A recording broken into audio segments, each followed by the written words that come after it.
Hey, greetings, everybody. Welcome here to the One True Divine Feminine and Psychic Investigations Tarot site.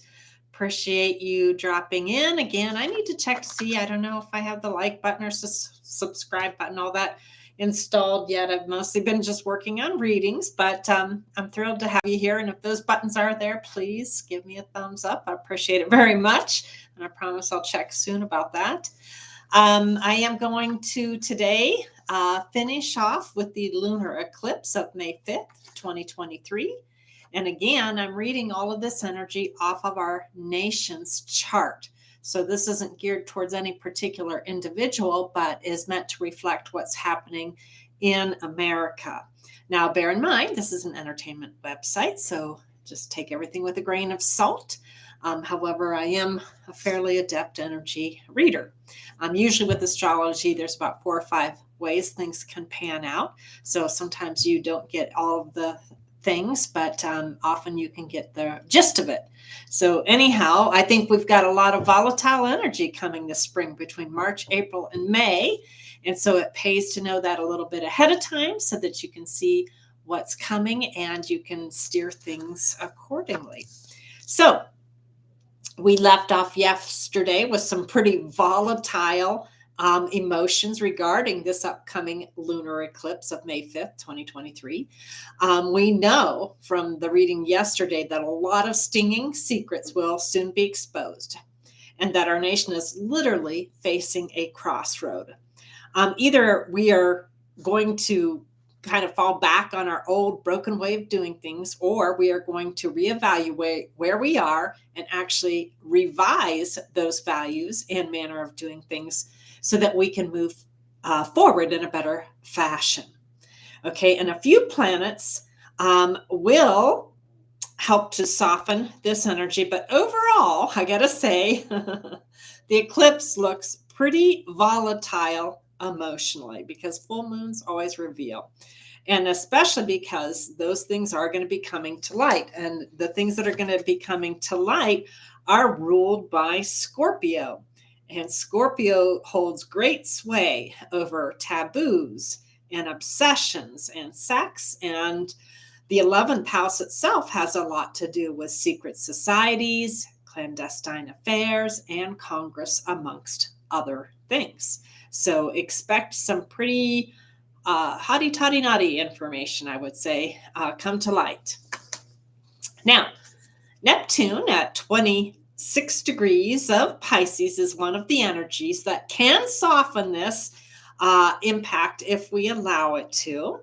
It will literally be swimming through, because Neptune is a watery planet, our nation's 3rd house of communications. And as a result of this, the information that presents itself may not necessarily be ruled by logic like you would normally expect for the 3rd house. Instead, you're going to find things like nuances and illusions and possibly even some delusions that will be presented as these secrets are revealed. The feeling I get is smoke and mirrors, right? You're going to have to sift your way through the smoke and mirrors because people will be trying to hide the truth of that which gets exposed. Now, because of the potential for confusion, extra effort will be required to clarify the information that surfaces and or surrounds the situation. Certainly, we all realize there's a disparity between words that are spoken and the actual feeling and intent behind them. And one way we can navigate these potentially muddy waters is to tap into our intuition, right? To see how things feel. So you can see the higher vibrations up there. The guy's trying to, bring in the cosmic rays, trying to understand, because Neptune is basically like a tuning fork. It lets you pick up on the subtleties that are hidden, emotions that lurk beneath the surface, and even to pick up on body and facial cues that others might miss. Now, because you may be more able to sense how others feel about what's going on, you may actually be more empathetic at this time. Okay. If, on the other hand, you're not adept at reading the energy. You might just feel like your brain just got parked in a fog bank, right? Because Neptune can have a very foggy quality to it as well. Now, Neptune will be in the third house, which is ruled by Gemini. So this is going to lend itself to wanting to study metaphysics or to use your energy for chanting and mudras for healing. Dharma Singh Khalsa and Cameron Stoth have a great book that I read many years ago called Meditation as Medicine. And I actually used the practices in this book to help heal myself, to overcome cancer. And this Neptunian energy placement in the third house of Gemini is like completely perfect for mudras. Why? Because Gemini not only rules over the hands, but also the lungs. And mudras are just different hand positions and motions that you use that help you to channel the electrical currents to feed them to your various chakra systems and organs for healing. And of course, what is chanting? Chanting is using the lungs to make music. And this can be extremely healing for the body, right? Now, for some, if you're not working on healing yourself, the transit could bring in nervous disorders, breakdowns, or even serious bouts of delusion, because Neptune can also cause imbalances within our nervous system. And Gemini also rules over these things. So vision or hearing problems could crop up, as could illnesses such as Parkinson's disease or Lou Gehrig's, right? Now, when operating functionally, dysfunctionally, Neptune could equate to having a lot of neighborhood parties with the homies, the siblings, the cousins, and these events could pretty readily turn into mind-numbing bashes revolving around lots of illicit drugs and copious amounts of alcohol, to the point where people start to feel possessed by the things that they're doing. Now, that, of course, is the low vibing energy that Neptune can exude, okay? On the higher end, we will all be dreaming about how we can bring our version of God down to earth so we can heal our nation. So it's up to us. Do we get lost in the delusions and the possessions and the drugs, or do we put our mind towards higher thoughts? Now, this energy of Pisces will also be squaring Venus at 27 degrees, and this is the heart Taurus. So Venus, of course, is all about the things we love. And Venus is going to be at 27 degrees Gemini during the eclipse also. Now, this contact could bring out idealism and also our country's imaginative nature.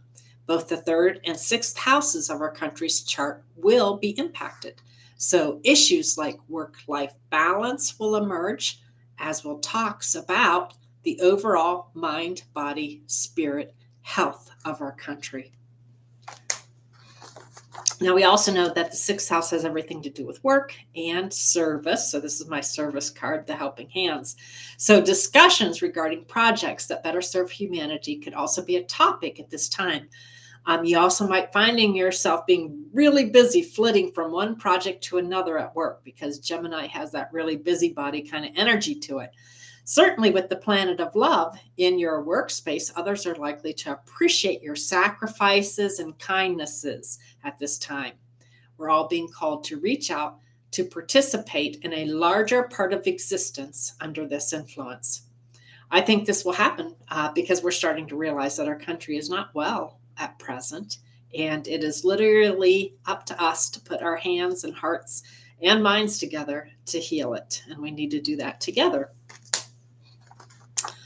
All right, under this volatile lunation, I don't expect that the healing is going to occur right away. Why? Because we've got some stormy waters going on right now. And the lunation is going to bring out secrets, a lot of which are volatile, and it's going to be creating a lot of waves, okay? So I don't think the healing is going to occur right away, but it's kind of like a time to take stock while we shudder from the real revelations that come forth. Now, furthermore, while all of this is going down and, we've got all that stuff being revealed that's going to be kind of chaotic, we also have Mars at 21 degrees of Cancer.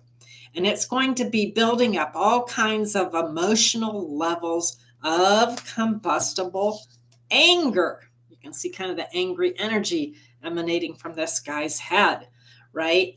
And this is the god of war, and he's going to be touring through the nation's 8th house. Conflicts between families over shared resources is certainly going to be an issue. Passive aggressive tactics may be employed to control purse strings and to get what you want. Inflated egos could also stir ire over cataclysmic events. And the 8th house rules over things like divorces, births, violent deaths, especially with Mars there, children, intimacy needs, and psychological issues that weigh very heavily on our minds. And you can see the kind of that just chaotic energy, right, pouring out of this guy's head. Now, the more manipulative members of our country will do their best to gain control over how others think and or try to control money and resources in some selfish fashion, because it's going to be all about the coins. 8th house is about other people's money. So heated squabbling could also occur amongst families over properties and possessions.